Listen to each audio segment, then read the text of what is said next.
আমার মা আমার স্ত্রীর গালে সবার সামনে চড় মেরেছিল। তখনও সে সদ্য সন্তান জন্ম দিয়েছে, কারণ এক বাটি গরুর পায়ের ঝোল। আমি ভেবেছিলাম আমার স্ত্রী হয়তো রাগ করবে, তুই একদিন কথা বলবে না, তারপর সব ঠিক হয়ে যাবে। কিন্তু সেদিন সে যা করেছিল তা শুধু আমাকে নয়, আমার মাকেও স্তব্ধ করে দিয়েছিল। আর আমাকে এমন এক অনুতাপের মধ্যে ফেলে দিয়েছিল, যেটা হয়তো মৃত্যুর আগ পর্যন্ত ভুলতে পারবো না। আমি রাশেদ, ঢাকার একটি বড় গাড়ির শোরুমে সেলস ম্যানেজার হিসেবে কাজ করি। আমার স্ত্রী মেহেরিন ঢাকার একটি বেসরকারি কিন্ডারগার্টেন শিক্ষকতা করত। খুব বেশি বেতন না, তবে নিজের সম্মান আর ভালোবাসা দিয়ে সংসারটাকে আগলে রাখতো। আমার মা রহিমা বেগম সারা জীবন মানুষের বাসায় কাজ করছেন, সেলাই করেছেন, কষ্ট করে আমাকে মানুষ করেছেন। বাবা মারা গিয়েছিলেন আমি খুব ছোট থাকতেই। সেই থেকে মাই আমার বাবা, মাই সব কিছু। তাই মায়ের প্রতি আমার শ্রদ্ধা, ভালোবাসা আর ঋণের শেষ ছিল না। জীবনে কখনো তার কথার অবাধ্য হইনি। তিনি যা বলতেন সেটাকেই ঠিক মনে করতাম।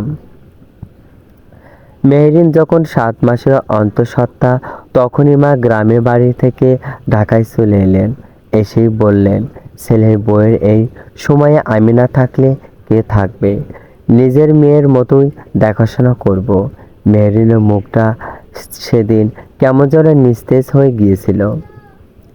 বুঝেছিলাম ও চাইছিল সন্তান জন্মের পর কয়েকদিন নিজের মায়ের কাছে থাকতে।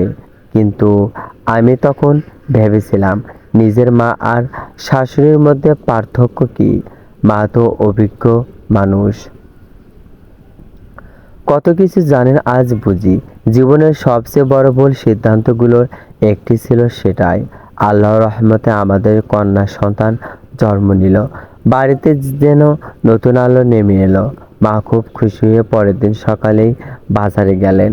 ফিরে এলেন গরুর পায়া, বিভিন্ন মশলা আর অনেক কিছু নিয়ে। ঘন্টার পর ঘন্টা রান্নাঘরে দাঁড়িয়ে রান্না করলেন। বারবার বলতে লাগলেন, এই ঝোল খেলে শরীর শক্তি আসবে, দুধও ভালো হবে। এদিকে মেহেরিন তখনও খুব দুর্বল। সন্তান জন্মের কষ্টে মুখ শুকিয়ে গেছে, ঠিকমতো বসতেও কষ্ট হচ্ছিল। মা এক বাটি ধোয়া ওঠা ঝোল এনে বিছানার পাশে রেখে বললেন, নাও, গরম গরম খেয়ে ফেলো, শেষ হলে আবার দেব। মেহেরিন ধীরে বাটিটার দিকে তাকালো। উপরে মোটা তেলের স্বর ভাসছে।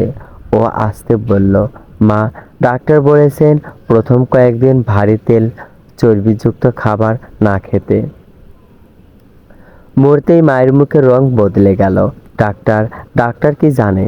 আমি যখন তোর স্বামীকে জন্ম দিয়েছিলাম তখন 3 বেলা এসব খেয়েছি, কিছু হয়েছে?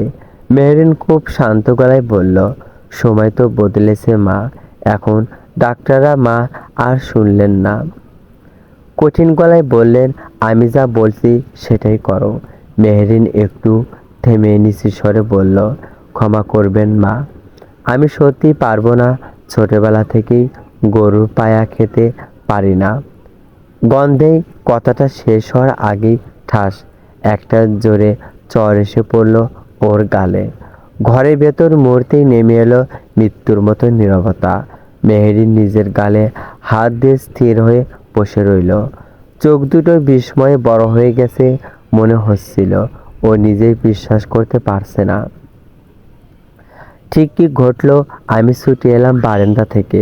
মা, আপনি এটা কি করলেন? মা তখনও রাগে কাঁপছে। বললেন, আমি এতক্ষণ দাঁড়িয়ে রান্না করলাম আর সে বলে গন্ধ লাগে। মানে আমার রান্না নাকি নোংরা? এত অহংকার কিসের? আমি দেখলাম মেহরিনের গালটা কয়েক সেকেন্ডের মধ্যেই লাল হয়ে গেছে, কিন্তু ও কাঁদলো না, চিৎকারও করলো না, শুধু নিঃশব্দে চোখে পানি গড়িয়ে পড়তে লাগলো।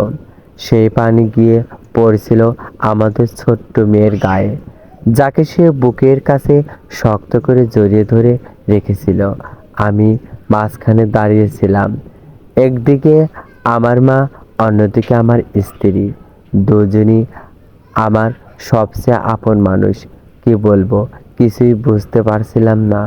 অনেক কথা মাথায় এলো, কিন্তু শেষ পর্যন্ত আমি এমন একটা কথা বললাম যেটার জন্য আজও নিজের মুখের দিকে আয়নায় তাকাতে লজ্জা লাগে। আমি বললাম, মেহেরিন মা তো বড় মানুষ, উনি আগে মাথায় করেছেন, তুমি প্লিজ আমার মুখের দিকে তাকিয়ে এটা খেয়ে ফেলো, আজকের মতো বিষয়টা শেষ করে দাও। মেহেরিন ধীরে ধীরে আমার দিকে তাকালো। সেই দৃষ্টিটা আজও আমাকে ঘুমাতে দেয় না। সেখানে কোনো অভিযোগ ছিল না, কোনো চিৎকার ছিল না, কোনো অভিমানও ছিল না, ছিল শুধু সম্পূর্ণ নিঃশব্দে ভেঙে যাওয়া একটা মানুষের শীতল দৃষ্টি। মনে হচ্ছিল ওর ভেতরে আমার জন্য যে শেষ ভালোবাসাটুকু ছিল সেটাও সেই মুহূর্তেই নিভে গেল।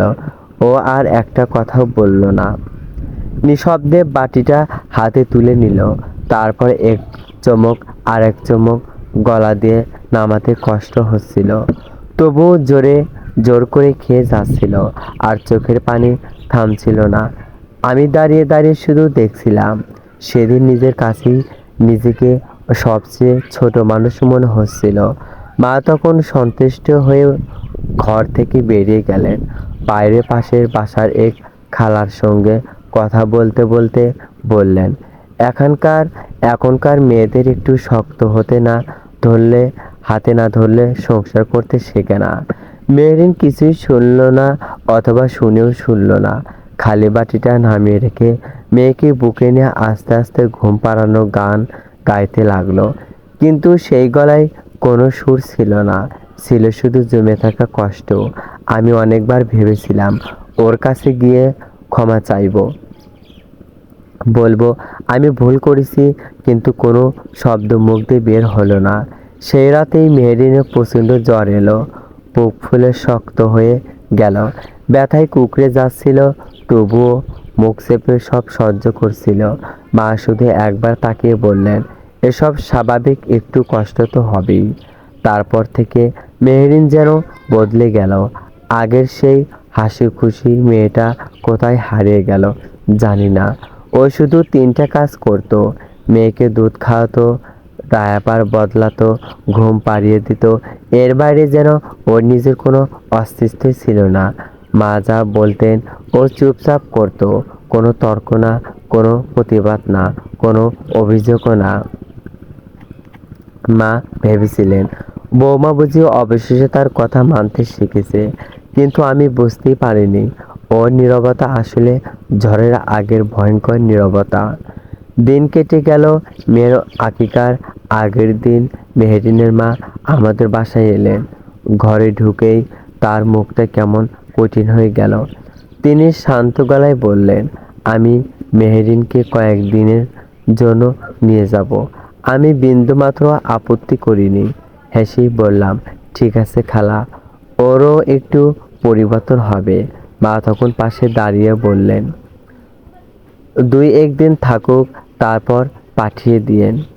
মেহেরিন একবারও পেছনে তাকালো না। মেয়েকে কোলে নিয়ে ধীরে ধীরে দরজার বাইরে চলে গেল।